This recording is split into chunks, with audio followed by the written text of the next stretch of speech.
Hello guys, andito naman po tayo ngayon sa aming poultry.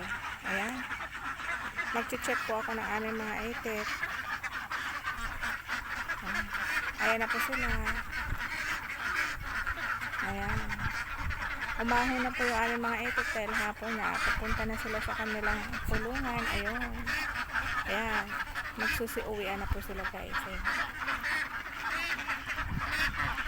Papasok na yun sila sa kanilang kulungan. Kaya andito ako ngayon. Ayan. Ayan o, papasok na. Ayan yung iba o. Ayan.